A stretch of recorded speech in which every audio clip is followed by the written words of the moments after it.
Alors j'ai grandi dans une famille catholique. J'ai été baptisée bébé, j'ai été au catéchisme, j'ai été à la messe tous les dimanches avec mes parents. Et quand j'étais petite, ça me saoulait tellement, je comprenais pas, je faisais des crises. Alors j'avais trouvé le truc, j'étais devenue enfant de chœur avec mon frère et ma sœur, comme ça passait plus vite, faire la quête, tout ça. À l'adolescence, je trouvais pas vraiment le sens et puis ça m'intéressait pas vraiment. Donc je priais plus, j'allais plus à la messe, vraiment je pratiquais plus ma foi. Mes parents sont séparés, ça a été un petit peu brutal et ça a créé une grosse rupture pour moi dans mon cœur, puisque mon papa est parti comme ça, sans laisser d'adresse un jour et tout mon cadre s'est écroulé. Donc j'étais vraiment en révolte, j'avais de la haine, de la violence dans mon cœur, je cherchais vraiment le sens de tout ce que je pouvais vivre et pour moi il n'y avait pas de sens.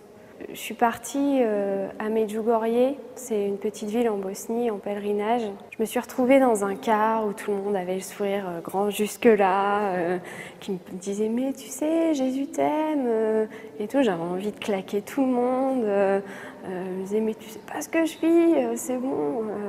Et ils priaient tous le chapelet. Alors je me suis dit « ouh là là là là, une semaine à passer comme ça va être tendu ». Au cours d'une veillée, qu'on nous avait proposé. J'ai fermé les yeux et vraiment avec violence à l'intérieur de moi, j'ai crié à l'intérieur, je crois qu'on m'aurait entendu jusqu'à l'autre bout de la terre si je l'avais fait vraiment. J'ai crié mais Dieu, si tu existes, c'est maintenant ou jamais. Et si tu te manifestes pas là, c'est fini pour toi.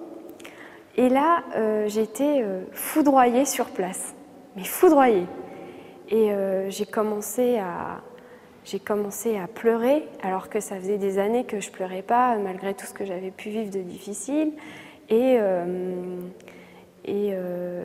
comme on ouvre un robinet vraiment à fond, j'avais des chapitres entiers de l'évangile de Saint Jean. Moi, je suis la vigne véritable, mon père est le vigneron. Tout sarment qui demeure en moi porte beaucoup de fruits et tout, qui coulait à l'intérieur, qui coulait. Et moi, je me suis dit, c'est quoi ce délire? Moi, je lisais pas la Bible, je connaissais pas trop l'Évangile. Bon, je l'avais entendu 2-3 fois quand j'étais petite, mais bon, sans plus. Quand je me suis fait foudroyer sur place, j'ai rencontré Dieu, mon Père. Je me suis dit, waouh, Dieu, c'est un Père, il m'aime, il est toujours là pour moi, je le mérite pas. Son amour, je le mérite pas et je suis vraiment toute petite. Je réfléchissais beaucoup en fait. Je me disais, dans 50 ans, je suis dans 4 planches et qu'est-ce que j'aurais fait de ma vie quoi. C'est aujourd'hui, je suis jeune qu'il faut que je me pose la question parce que après ce sera trop tard. Avec Dieu, j'ai vraiment trouvé le sens de ma vie, que j'étais faite pour l'amour et que lui surtout, il m'aimait envers et contre tout. Et que j'étais sa fille, quoi. Et être la fille de Dieu, c'est être la fille du roi, et ça change la vie vraiment, quoi. Et du coup, ça enlève pas la souffrance, mais on la vit différemment. À l'intérieur, on est apaisé et on sait que de toute façon, tout peut arriver, mais Dieu nous aime, donc quelque part, il ne nous manque plus rien, quoi. Quand je suis revenue, j'étais un petit peu euphorique et je crois que j'ai bien bassiné tout le monde avec ça. Alors évidemment, j'avais des amis qui ne croient pas en Dieu. Bon, peut-être ils se posent des questions, mais ça, c'est le secret de leur cœur. Et moi, j'étais là en train de dire, comme tout le monde, Jésus t'aime, comme quand j'étais dans le car. Et je me suis dit, mais avec du recul, je me suis dit, qu'est-ce que tu as dû être lourde, quoi.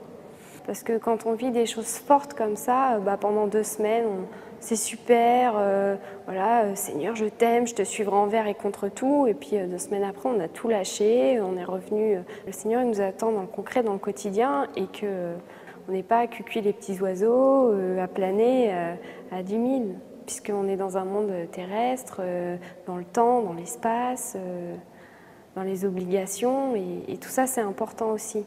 Déjà, j'ai recommencé à aller à la messe. Dans un premier temps, 1 fois par semaine le dimanche.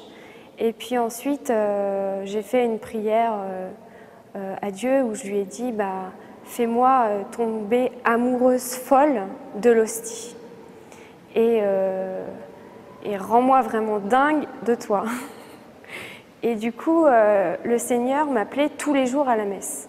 Alors c'était terrible parce que moi je suis un petit peu une dure à cuire et tous les jours le Seigneur m'appelait à la messe. Et en fin de compte, j'ai lutté pendant 1 an où tous les jours je ne voulais pas aller à la messe, mais je regardais ma montre à l'heure de la messe et je me disais tiens là c'est Seigneur, pardon, Kyrie eleison. Tiens là, 5 minutes après, je regardais ma montre et je me disais tiens bah là c'est l'évangile. Bon bah Dieu, qu'est-ce qu'il aurait dû me dire aujourd'hui? Et du coup, au fur et à mesure, il a travaillé mon cœur et ce désir pour la messe, il a vraiment inscrit et gravé au fond de mon cœur. Et à tel point qu'aujourd'hui, pour moi, c'est vital d'aller à la messe tous les jours. Cet amour pour l'hostie, il a été un petit peu approfondi aussi par le désir d'aller voir Jésus au Saint-Sacrement. Et donc, ben voilà, j'avais dit au Seigneur, bon, ben, j'irai te voir 1 heure tous les jours. J'avais pris cette décision, Seigneur, je vais aller venir te voir 1 heure tous les jours. Comme on prend un café avec un ami, je me dis, bon, bah voilà, toi, tu es mon meilleur ami, je te raconte tout, tu connais toute ma vie, même si je t'en parle pas. Mais maintenant, passons aux choses sérieuses, je vais avoir des petits entretiens avec toi, et des petits face-à-face, et voilà. Et parce que vraiment l'hostie, c'est le lieu où Jésus se donne à nous et où on est exposé à l'amour. Donc quelque part c'est mystérieux, on ne sait pas ce qui se passe, des fois on est là, on se dit bon allez quand est-ce que c'est fini, bon là ça fait 1/2 heure, bon là ça fait 3/4 d'heure, allez encore 1/4 d'heure, alléluia, c'est fini. Enfin voilà, je suis un petit peu une pouilleuse mais bon, j'en suis là, Dieu m'aime quand même. Et donc j'ai commencé à aller au Saint-Sacrement et tous les jours, alors évidemment moi je ne suis pas fidèle mais Dieu il est fidèle, donc j'ai tout lâché au bout de 2 semaines hein, évidemment. Et aujourd'hui en fait j'ai toujours pas recommencé à aller 1 heure à l'adoration tous les jours, mais je sais que Dieu m'y attend, comme quand il m'attendait à la messe et que je regardais ma montre. Voilà, donc je suis un petit peu une rebelle mais le Seigneur est patient. Aujourd'hui, comment rendrais-je au Seigneur tout le bien qu'il m'a fait et il veut me donner encore beaucoup plus, mais c'est énorme.